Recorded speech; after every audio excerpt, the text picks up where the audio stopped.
Soy un chico de 20 años que trabaja en un hospital mediano como técnico de farmacia. Hago un turno nocturno de 6 p.m. a 4 a.m. y también me encargo de abastecer las salas de cirugía. Trabajo 7 días seguidos y luego descanso 7 días. Trabajar los 7 días es agotador, pero los 7 días de descanso se sienten increíbles. Mi jornada laboral va de jueves a miércoles y en mi sexto turno, un martes, salí un poco antes para quedarme con mi esposa en casa de su tía, a unos 30 minutos de nuestra casa. Ella estaba cuidando a sus primos pequeños mientras su tía y su tío estaban de viaje. La casa no tenía cortinas y se sentía incómoda, así que decidí ir a acompañarla. Ella es testaruda, pero me agradeció y se sintió mucho mejor cuando llegué. Trabajar en un turno de noche durante los últimos 2 años me ha afectado mentalmente y creo que he desarrollado un poco de insomnio. Al llegar a la casa de la tía de mi esposa, simplemente no pude dormir, aunque esto no es nada nuevo para mí. Nunca había pasado más de 28 horas sin dormir, y aunque quería descansar, no podía, especialmente porque teníamos un día bastante agitado. Teníamos que llevar a sus primos a la escuela, asistir a una fiesta de revelación de género de un amigo, hacer las compras porque no teníamos nada en casa y además teníamos que estar en el trabajo a las 6 p.m. Terminé durmiendo unos 10 minutos en el auto y luego me tomé una bebida energética. Mi esposa me llevó y me recogió del trabajo porque mis frenos necesitaban ser arreglados y ambos decidimos que no era seguro que yo manejara su auto después de estar más de 24 horas sin dormir. Era miércoles en la noche y llevaba despierto desde alrededor de las 2 de la tarde del martes. Mi turno comenzó bien, mientras me mantuviera ocupado, el cansancio no me afectaría tanto. Me puse mis audífonos y me puse a escuchar música mientras reabastecía la sala de cirugía. Como era un día entre semana, todavía quedaban algunas cirugías tardías y el personal de limpieza estaba limpiando algunas de las salas. Estaba en mi mundo, reabasteciendo la máquina de medicamentos, cuando escuché la puerta de atrás abrirse con un chirrido característico. Me giré para ver quién era, pero no había nadie ahí. Supuse que alguien había abierto la puerta y decidió ir a otra sala al verme, así que continué. En la siguiente sala, la luz estaba apagada y al abrir la puerta, juraría haber visto a alguien agachado junto a la máquina de medicamentos, hurgueando en el contenedor de desechos peligrosos, donde se tiran las agujas y viales usados. Alguien ya había sido despedido antes por intentar sacar morfina de ahí. Encendí la luz para preguntar qué hacía, pero al hacerlo no había nadie ahí. Empecé a asustarme un poco, pero pensé que probablemente estaba alucinando debido a la falta de sueño. Terminé de reabastecer la sala de cirugía sin más incidentes y regresé a la farmacia. A las 2 a.m., cada noche tenemos que llevar medicamentos específicos para cada paciente a la estación de enfermería. Subí a cada piso entregando los medicamentos hasta que llegué al 5.º piso. Luego de dejar los medicamentos en el lado 51-52, decidí ver el progreso de la remodelación en el lado 54-55, que estaba desierto debido a las reformas. A medida que caminaba por ese pasillo vacío, me invalidó una sensación extraña. Estoy acostumbrado a ver las salas de cirugía vacías, pero ver habitaciones de pacientes así me inquietaba. Caminaba lentamente por el lado 55 cuando escuché un ruido, como si una de las camas estuviera sacudiendo. Miré hacia la habitación 5512 y vi a un anciano temblando violentamente, como si tuviera una convulsión. Tenía sangre en los ojos, nariz y boca, y hacía un ruido extraño parecido a los zombies de The Walking Dead. La pantalla de monitores emitía un pitido frenético, como cuando un paciente está en paro cardíaco. Mi corazón dio un vuelco, di un paso atrás, pero en un instante reaccioné y volví a entrar para ayudar, solo para descubrir que el hombre ya no estaba. La cama estaba limpia, el monitor estaba apagado y no había señales de que alguien hubiera estado ahí en todo el día. Ahora sí estaba convencido de que estaba alucinando. Regresé rápidamente al 1.er piso, de vuelta a la farmacia. Al abrirse las puertas del elevador, un anciano con un uniforme de seguridad y una identificación del hospital subió. Me dio una palmadita en el hombro al pasar junto a mí. Era el mismo hombre que había visto antes temblando y haciendo esos ruidos. Me sonrió mientras las puertas se cerraban y observé cómo el ascensor subía de nuevo al 5.º piso. No presioné ningún botón, pero el mismo elevador volvió a bajar y abrió sus puertas en el 1.er piso. Sin embargo, no había nadie adentro. Corrí de regreso a la farmacia y me senté en una silla hasta que mi esposa vino a recogerme. Mientras esperaba, busqué en Google en qué momentos se empiezan a tener alucinaciones por falta de sueño.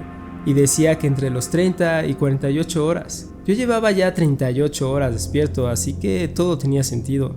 La farmacia está ubicada justo debajo del ala 54-55 y al salir puedo ver las ventanas de esa sección en cada piso. Al dirigirme al auto de mi esposa, miré hacia arriba y vi al mismo anciano mirándome a través de la ventana del 5º piso. Me recorrió un escalofrío al subir al auto.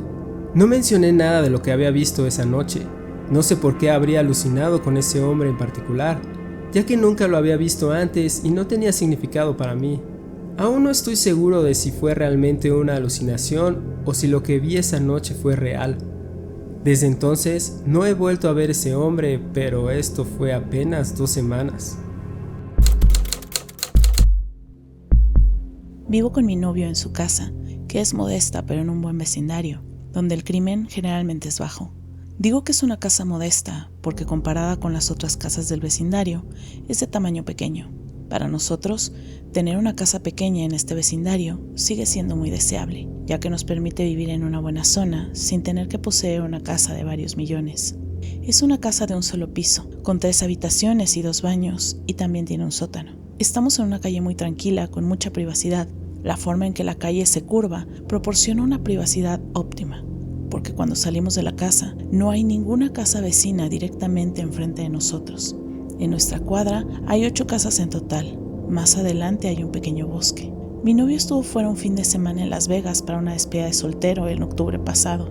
Yo estuve sola desde el jueves hasta el lunes. El viernes, después del trabajo, invité a algunas de mis amigas a una noche de vino. En un momento, mientras estábamos en la sala viendo películas de terror, sonó el timbre. Todas nos quedamos en silencio y nos miramos con la misma cara. El timbre sonando tarde en la noche, mientras veíamos una película de terror, casi parecía irreal. Fui a asomarme sigilosamente para ver quién estaba afuera en el porche, pero no pude ver nada desde la ventana. Hay un pequeño panel de vidrio en la parte superior de la puerta, así que me asomé por allí. Había como 4 autos en la entrada. Sabían que había gente en la casa, pero no había nadie en el porche. Volví con mis amigas y aunque todas coincidimos en que fue raro, aceptamos que solo había sido un timbrazo desafortunado. Después de que todas se fueron, ya era lo suficientemente tarde como para irme a la cama y quedarme dormida de inmediato. Pero me despertaron esa misma noche, ni siquiera 1 hora después, al sonar el timbre 2 veces. Miré mi teléfono y era la 1 de la madrugada. Nadie debería estar afuera de tu puerta a esta hora. Llamé inmediatamente a mi novio, quien contestó sonando en un estado inconveniente y en un bar ruidoso. Tuvo que ir al baño para poder oírme. Cuando me escuchó, me dijo que solo me quedara en el dormitorio y no abriera la puerta a nadie. Nunca sugirió que llamara a la policía, así que decidí no hacerlo. Terminamos nuestra llamada y traté de mantener la calma para intentar dormir nuevamente. Justo cuando mi ritmo cardíaco comenzó a disminuir y me estaba tranquilizando, escuché algo desde afuera, unos sonidos de clic, hasta que hubo un golpe en mi ventana. Una voz masculina dijo: «¿Hola? ¿Hay alguien en casa? Necesito ayuda». Gracias a Dios, las persianas estaban cerradas y a pesar de que no pude ver quién estaba afuera, tampoco me podían ver a mí. En lugar de irse, volvió a golpear la ventana y dijo: «Sé que estás en casa». Esto me hizo llamar a la policía. No escuché al hombre alejarse de la ventana, por lo que pensé que seguía allí. Susurré todo el tiempo mientras les reportaba que alguien intentaba entrar a mi casa. Pueden llamarme dramática o exagerada, pero estaba asustada y quería que la policía llegara lo antes posible. En 5 o 10 minutos el timbre sonó de nuevo, seguido de golpes fuertes. Salí y me acerqué a la puerta preguntando quién era. Una voz masculina respondió: «Es la policía». Era una voz diferente a la del hombre anterior. Miré a través del cristal y confirmé que eran un par de oficiales. Abrí la puerta y de inmediato el oficial más alto entró en mi casa sin que yo lo invitara. Dijo que estaban respondiendo a mis reportes sobre una perturbación y le expliqué que había un hombre merodeando por la casa, tocando el timbre y golpeando mi ventana. No quiero hacer una parte de mi relato sobre este oficial, pero fue el hombre más grosero que he conocido. Sentí que estaba como en un viaje de poder, descartaba lo que decía y hablaba por encima de mí mientras trataba yo de explicar lo que había sucedido. Además, no parecía tomarme en serio. Su compañero no dijo nada, solo se quedó en la parte de atrás en silencio. El oficial más alto me preguntó detalles que ya había dejado claro, como qué aspecto tenía el hombre, cuando yo claramente le había dicho que no lo había visto. El oficial realmente me dijo: «Bueno, usted fue la que nos llamó, señora. Si no quiere nuestra ayuda, podemos irnos». Me quedé completamente sorprendida. Nunca había llamado a la policía antes y no esperaba tanta falta de profesionalismo. Me disculpé y le dije que solo estaba asustada. Fue alrededor de este momento cuando los 2 oficiales comenzaron a dar vueltas por la casa con sus linternas. Hicieron un recorrido completo y luego regresaron. pero sinceramente no revisaron a fondo. Los observé desde las ventanas. Regresaron a la puerta y me dijeron que no podían hacer nada si no tenía cámaras ni pruebas de que el hombre estuviera tratando de hacer algo malo. Luego se fueron. No me sentí mejor en lo absoluto, excepto por el hecho de que tal vez el hombre vio que había llamado a la policía. Regresé a la cama y afortunadamente la siguiente vez que desperté fue con la luz del sol entrando por las persianas cerradas. Eran alrededor de las 10 de la mañana, era sábado y esa noche mi amiga iba a tener una fiesta de Halloween en la que iba a ayudar a preparar. Durante el día hice algunas compras y mientras estaba en ello recogí cosas para la fiesta. Mi disfraz era el de Vilma de Scooby-Doo y mi amiga que organizaba la fiesta era Daphne. Llegué a su casa alrededor de las 6. La fiesta comenzaba a las 9 de la noche y realmente empezó a animarse alrededor de las 10:30. Estuve allí bastante tarde. Probablemente me fui de su casa un poco después de la 1 de la madrugada. Estaba bien para conducir ya que no había bebido, solo algunas cervezas. Cuando llegué a casa, noté inmediatamente una corriente fría. Después de dejar mis cosas en la mesa del comedor, noté que la ventana estaba abierta. Fui a cerrarla, tratando de recordar por qué la habría abierto. Fui a lavarme los dientes, pero cuando salí del baño, noté que la puerta del sótano estaba completamente abierta. Me congelé. Fue entonces cuando empecé a escuchar un sonido débil pero constante de clics. Al acercarme a las escaleras del sótano, me di cuenta que venía de allí. Llegué a la parte superior de las escaleras y miré hacia el sótano oscuro, y de repente el sonido de clics se detuvo. Una voz desde abajo dijo: «Finalmente llegaste a casa». Con eso, cerré de golpe la puerta del sótano y llevé mi teléfono afuera. Golpeé la puerta de mi vecino hasta que me abrió y decidí llamar a la policía desde la seguridad de su casa. Lamentablemente eran los mismos 2 oficiales que regresaron a mi casa. Mi vecino me acompañó mientras hablaba con ellos. Esta vez, y creo que esto pudo haber tenido algún impacto en la actitud del oficial más alto, no fue tan grosero. Él y su compañero revisaron la casa mientras mi vecino y yo estábamos en la sala. Después de su revisión inicial, les mostré algunos lugares donde imaginaba que alguien podría estar escondido. Básicamente, volví a revisar toda la casa mientras hablaba por teléfono con mi novio. Cuando estuve segura de que ya no había nadie allí, empaqué una bolsa para quedarme con mi hermana hasta que mi novio regresara. Esta vez, cerré con llave todas las ventanas antes de salir. Todavía vivimos en esta casa, pero durante algunos meses me negué a estar sola allí por periodos largos.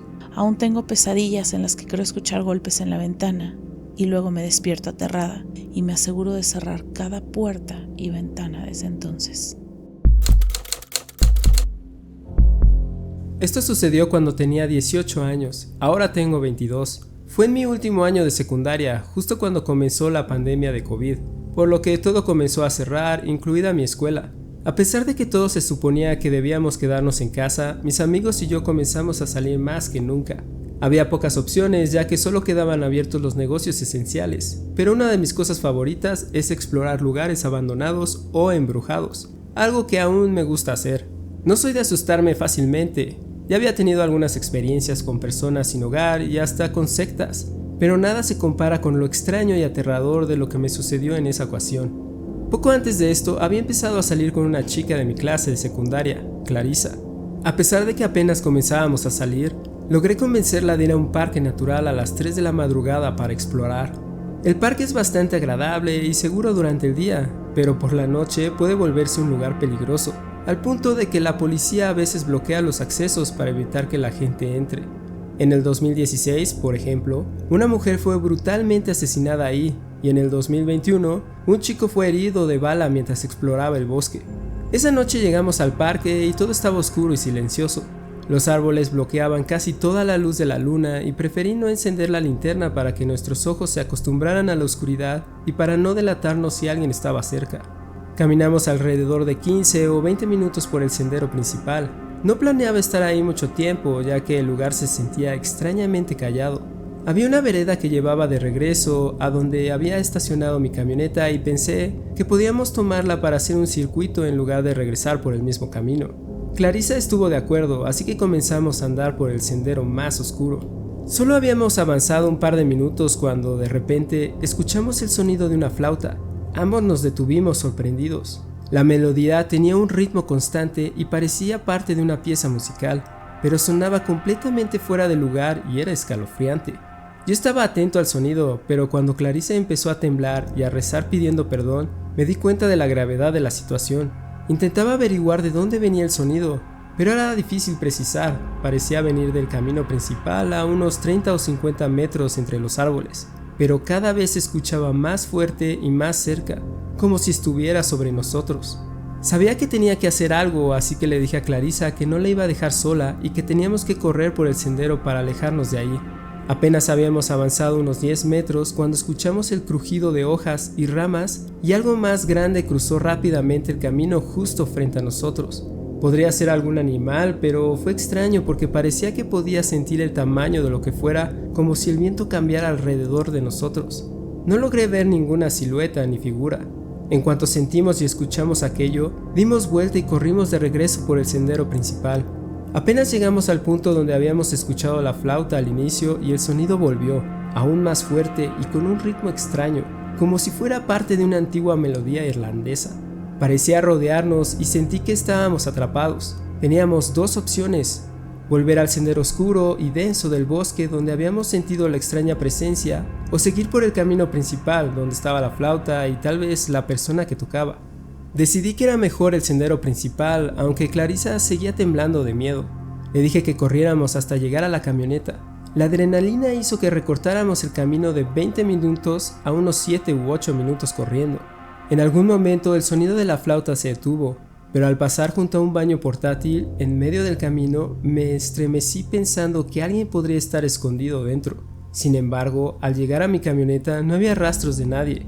Éramos el único vehículo en el área. Subimos y me alejé rápidamente del lugar.